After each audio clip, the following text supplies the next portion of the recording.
어비스메어 3종 솔프를 도전하고 타이틀을 따며 제가 알게 된 여러가지 팁들을 알려드리고자 영상을 만들게 되었습니다. 시작하기에 앞서 영상 업로드 시점 업데이트되지 않은 지옥 난이도를 제외하고 마비노기 모바일의 컨텐츠는 난이도가 그렇게 높지 않으니 다른 공략 영상의 기초적인 기믹들만 수행하셔도 클리어에 아무런 지장이 없습니다. 이 영상은 조금 더 클리어 타임을 줄여보고 싶거나 어비스의 완벽한 이해를 원하시는 분들이 아니면 큰 의미가 없는 데다가 오롯이 저 검술사 시점에서의 설명이니 재미로 봐주시면 감사하겠습니다. 소두가 길었네요. 바로 들어가죠. 가라앉은 유적입니다. 사실 어비스 클리어 타임을 줄이는 가장 좋은 방법은 강한 파티원을 모집하는 것입니다. 그런 뒤에 버스를 타기 위해 검술사가 해주면 좋은 것들을 알아보죠. 첫 번째 잡몹입니다. 가장 먼저 보이는 몹으로 달려가 244로 빠르게 브레이크 후 간파배기를 통한 광역 딜링을 해줍니다. 버그나이스. 두 번째 잡몹입니다. 원거리 딜러의 경우 이곳에서 딜을 하면 사방의 잡몹에게 어그로가 끌려 많이 아픕니다. 쭉 달려 뒤쪽에 광기레맨을 쳐줍니다. 광역들이 들어갈 수 있도록 자리를 잡고 낙화, 질풍태세 등을 활용하여 브레이크를 터뜨려 버프 패턴을 저지 후 간파배기로 정리합니다. 중간 보스입니다. 주술사가 가장 가까운 사람에게 영혼 착취를 겁니다. 이때 브레이크 취약 상태되며 끊어주지 않을 경우 즉사에 가까운 암흑지 소피해를 가진 광역기를 씁니다. 보통 이동 속도가 제일 빠른 검술사가 타깃이 되며 광기를 같이 어그로가 끌린 광기 검사를 붙이고 브레이크 이후 밀려나갈 것을 고려해 자리를 잡습니다. 주술사가 사망하게 되면 장판 패턴이 나오지 않으니 파트에 따라 딜타임을 위해 브레이크를 늦게 걸어주는 것도 방법입니다. 주술사가 사망하게 되면 광기 검사의 공격이 즉사급으로 강화가 됩니다.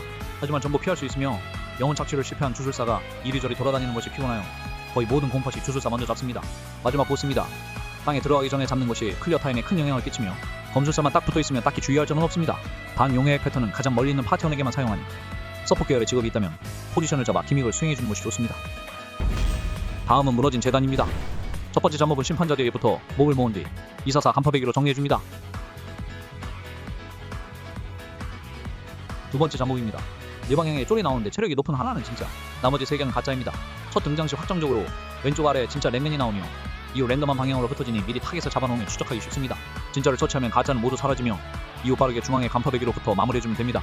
가장 먼저 진짜를 친 사람에게 표식이 생기며 그 사람이 막타를 쳐야 합니다만 표식이 뜨지 않거나 다른 사람이 막타를 쳐도 성공할 때가 있습니다. 중간 보스입니다. 조금씩 거미가 중앙으로 이동하며 뱀이 랜덤하게 한 명을 타겟 찍고 쫓아다닙니다. 보통 공방기 중 거미의 즉사가 치명적이고 거미는 중앙에서 움직이지 않으니 뱀을 끌고 내려와 먼저 잡습니다. 하지만 이럴 경우 뱀이 죽은 뒤 거미가 쫄 소환 패턴을 쓰므로 클리어 타임을 줄이기 위해 거미와 뱀을 붙여잡으면 좋습니다. 뱀이 붉어진 이후에만 즉사 공격을 하며 이때 검술사는 낙하를 자제합니다. 대상자는 거미줄을 밟으면 느려지기 때문에 주의해야 하지만 동시에 뱀을 거미줄로 유인하면 효과적으로 저지할 수 있습니다. 거미가 먼저 죽을 경우 뱀의 공격은 더 이상 즉사가 아니게 되며 비교적 안전하게 잡을 수 있습니다. 마지막 보스입니다. 검은비 장판이 유도해야 하는 병력 소환 패턴은 가장 멀리 있는 파티원에게 사용하니 서포트 계열 직업이 있다면 포지션을 잡아주시면 좋고 무시할 경우 잡목이 보스에게 버프를 거니 꼭 수행해주셔야 합니다. 해당 패턴 이후 브레이크나 붉어지는 2패 진입으로 끊기지 않는 이상 이 패턴 이후 확정적으로 광역 방지를 사용합니다. 인지하지 못하고 파티원과 겹쳐 맞을 경우 즉사할 수 있으니 그 정도만 주의해주시면 됩니다. 마지막 파멸의 전당입니다. 첫 번째 잡몹입니다. 주술사까지 뜰 경우 전사들이 원거리 딜러에게 붙는 경우가 많으니 적당히 뭉친 곳에서 빠르게 브레이크 간파를 써서 정리합니다. 두 번째 잡몹입니다. 해머를 먼저 치며 집행자를 최대한 모읍니다. 느린 파티의 경우 해머가 휘린들을 돌게 되며 대상자는 근처의 공수를 향해 차례대로 유도하면 됩니다. 이때 모여있는 집행자의 버프는 자연스레 벗겨집니다. 해머가 빠르게 죽을 경우 버프를 벗기지 못한 몹들이 강화되며 빠르게 처리하지 못하면 집중 공격당해 사망할 수 있습니다. 자신 있을 경우 관계로 집행자를 빠르게 죽이거나 가까운 궁수로 유도하며 차례대로 잡는 것이 낫습니다. 이때 검술사는 다음 방 브레이크를 위해 낙하를 준비해두면 좋습니다. 중간 보스입니다. 정석적인 기믹은 두 보스가 사용하는 패턴이 서로에게 버프를 걸기 때문에 가장 먼저 진입하여 전사에 타겟이 된 한 명이 전사를 떼어내곤 영혼 수학자를 먼저 잡습니다. 이때 영혼 수학자의 보호 어프에 오버의 배치기를 유도하여 제거할 수 있습니다.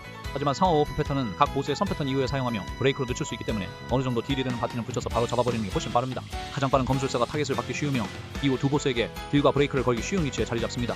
이후 광역 딜로 빠르게 잡으며 브레이크를 빠르게 걸 수 있다면 간파각과 딜타임을 쉽게 벌 수 있습니다.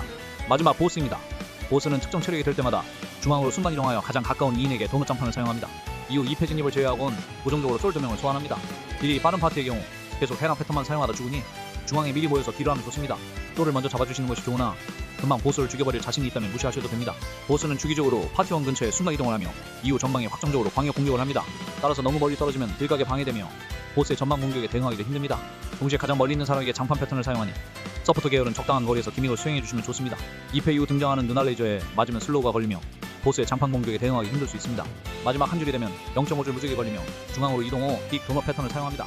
합이 잘 맞다면 미리 모여 피해주시고 아니라면 미리 상기하는 게 좋습니다. 사람만 있다면 클리어엔 무리가 없으니 궁극기 무적을 사용하시는 것도 방법입니다. 이렇게 어비스 3종에 대해 제가 아는 것들을 설명해보았습니다. 시청해주셔서 감사하고 곧 열릴 지옥 난이도에서 좋은 결과 있길 바라겠습니다.